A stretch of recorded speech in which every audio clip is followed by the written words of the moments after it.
profesor-profesoran, ya kan, doktor-doktoran, ya kan, sarjana-sarjanaan, tapi ujungnya malah menjadi, ya kan, diduga kuat, jadi jongos, ya kan, jadi kacung, ya kan, ngeri. Apakah ini kacung? Apakah jongos? Ya, komentar tuh di kolom komentar. Jim Lee yang katanya profesor, dia malah disebut oleh Said Didu sebagai profesor Fufu Fafa. Itu imbas apa? Imbas minta publik lupakan akun Fufu Fafa, ngeri. Seorang profesor yang otaknya di atas rata-rata.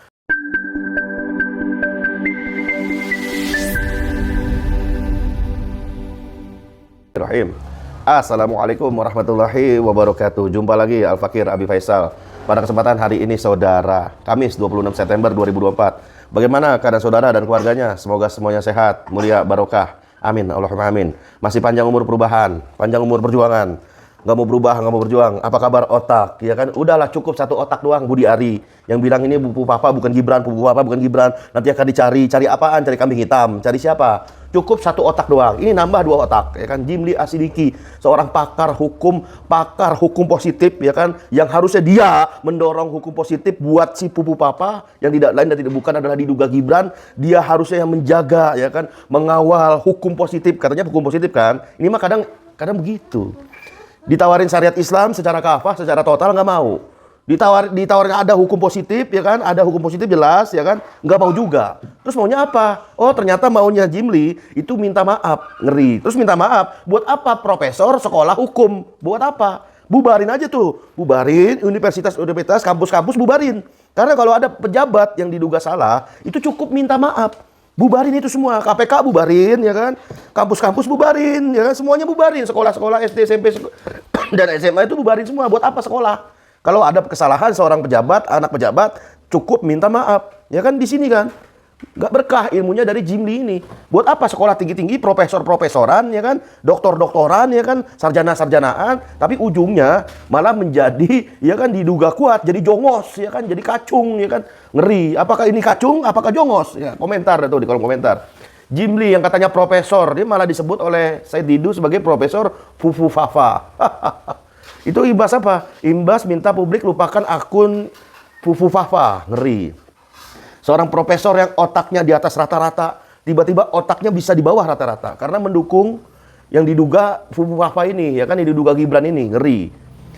Pakar hukum tata negara yang nggak pro terhadap hukum positif kayaknya di negeri ini, ya kan.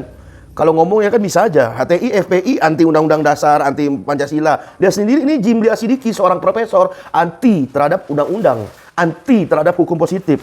Ya kalau dia pro sekolah di hukum positif, dia dorong itu kejaksaan lah, pengadilan lah, kepolisian lah, atau apapun didorong supaya ngusut tuntas Fufu Fafa ini. Bukannya lantas minta maaf. Minta maaf itu persoalan pribadi. Tapi persoalan ini kan dampaknya luas masyarakat. Dampaknya luas adalah publik, gitu kan. Nah, pakar hukum tata negara Jim Lee Asidiki yang dijuluki Profesor Fufu Fafa dilontarkan oleh mantan Menteri Sekretaris Badan Usaha Milik Negara, Said Didu. Kata Said Didu, selamat datang Profesor Fufu Fafa. Itu diungkapkan Said Didu menanggapi pernyataan Jim Lee yang minta Fufu Fafa dimaafkan. Menurut Jim Lee, sekalipun Gibran benar terbukti di balik akun itu, tapi hal tersebut sudah lama, yaitu Pilpres 2014. Misalnya orang benar kejadiannya waktu Pilpres 10 tahun lalu. Nah, sekarang kapasitasnya Jim Lee ini sebagai apa? Sebagai profesor, ya kan, sebagai provokator, atau sebagai penghasut, atau sebagai pemecah belah. Profesinya profesor ini kedudukannya sebagai apa? Ngomong maafin ini. Apakah profesor ini yang katanya pinter ini ternyata di bawah rata-rata otaknya? Apakah dia ini jadi juru bicaranya Gibran? Apakah dia jadi jongosnya Gibran? Apakah jadi kacungnya Gibran? Siapa sebenarnya? Profesional lah, profesional. Kalau orang profesional itu ibarat pemain bola. Main bola itu ya mau ada apapun yang terjadi dengan keluarganya, dia tetap tanding gitu kan. Tuh pemain bola. Nah kalau ini pakar hukum tata negara, apapun yang terjadi di sekitar lingkungannya, tetap dia pakar hukum tata negara. Tetap negeri ini negara hukum gitu kan. Apapun yang terjadi. Menurut profesor ini, siapa namanya ini, Jim Lee ini, yang juga ketua MK yang bilang Paman Usman itu melanggar kode etik, ya kan. Menurut dia, sudah lupakan aja. Apalagi kalau cuma untuk adu domba presiden terpilih versus wakilnya. Harusnya yang ngomong kayak gini, Fufu Fafanya. Ya kan, bukan juru bicaranya yang notabene adalah Jim Lee Asidiki kan. Harusnya Gibrannya minimal maksimal gitu kan. Atau minimal bapaknya, atau minimal adeknya, ya kan. Sang pisang gitu kan. Udah hentikan aja, ntar ada domba, Fufu apa, ya kan, dan lain sebagainya macamnya. Di sisi lain, Jim Lee mengakui Fufu apa bukan wujud dari demokrasi yang rendah. Melalui unggahan Fufu apa ada kampanye hitam hingga rasis. kampanye hitam atau rasis lah, masalah dia anak Jokowi kayak atau anak presiden kayak atau anak siapapun, kan punya hukum positif. Ya dorong hukum positif itu supaya bagaimana tegak di NKRI, katanya harga mati. Kalau udah hukum positif nggak mau, syariat Islam nggak mau, terus maunya pakai apa? Tapi mau hidup numpang di bumi demi Allah Subhanahu wa taala, mau hidup numpang di Indonesia milik Allah Subhanahu wa taala. Makin ngeri aja nih ucapan dia nih, Jimli Asidiki ini. Bagaimana menurut saudara? Mungkin ada yang mau diskusi, komentar dah tuh di kolom komentar. Setelah masa jabatan habis, tentulah biasanya para penjilat-penjilat ya kan dan pemburu kepentingan selalu memuja setinggi langit. Tentulah mereka akan menjauhi ya kan, dan otomatis mereka para penjilat-penjilat ini akan menjilat penguasa yang baru kan gitu. Menjilat penguasa lama udah, sekarang menjilat penguasa baru. Nah, begitu terus. Beralih terus, ada majikan lama terus majikan baru, sementara dia akan berada di situasi kesepian yang tidak berujung. Itulah lingkaran setan. Terus berputar di situ terus, nggak ada habisnya. Mengapa pekerjaan sebagai penjilat begitu laris? Mengapa pekerjaan sebagai penjilat itu sangat disukai oleh kebanyakan orang? Ya karena instan. Tanpa usaha, tanpa kerja keras, ya kan, tanpa banting tulang, kepala jadi kaki, kaki jadi kepala, cukup ngandelin lidah, jilat orang, jilat penguasa, baik itu penguasa lama ataupun penguasa baru. Dengan alasan beserta tutorial untuk menjadi penjilat dan profesional, jangan takut gagal menjadi penjilat. Karena cara penjilat itu merujuk data dari orang yang memang sudah terbukti memiliki mental miskin, ya kan.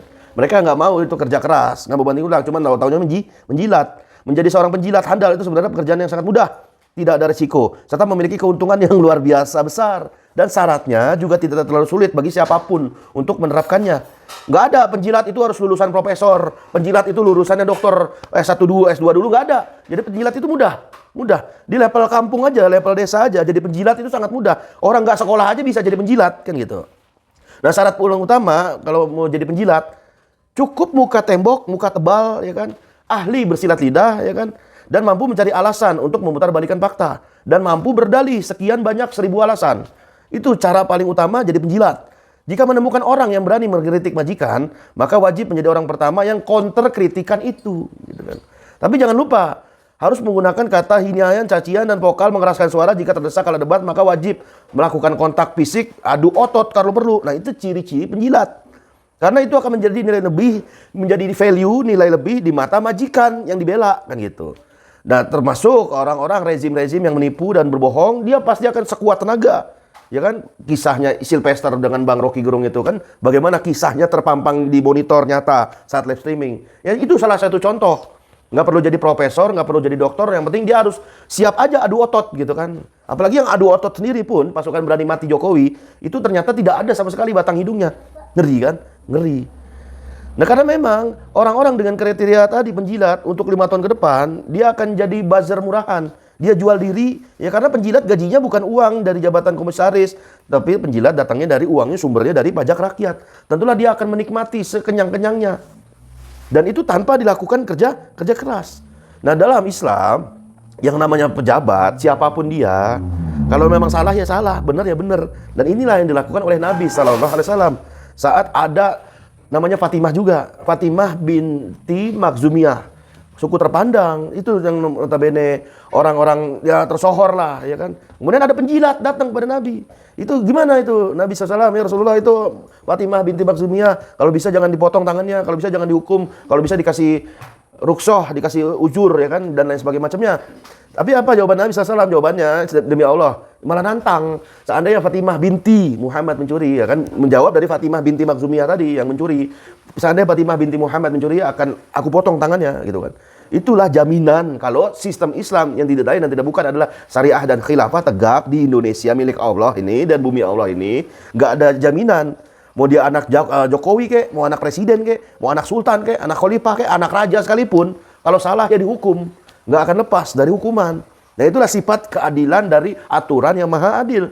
Sekarang bola di tangan saudara. Masih mau pakai aturan yang berasal dari Yunani kuno, atau mau pakai dan mulai saat ini momentum Maulid menggunakan syariat Islam secara kafah yang sudah terbukti adilnya. Wassalamualaikum warahmatullahi wabarakatuh.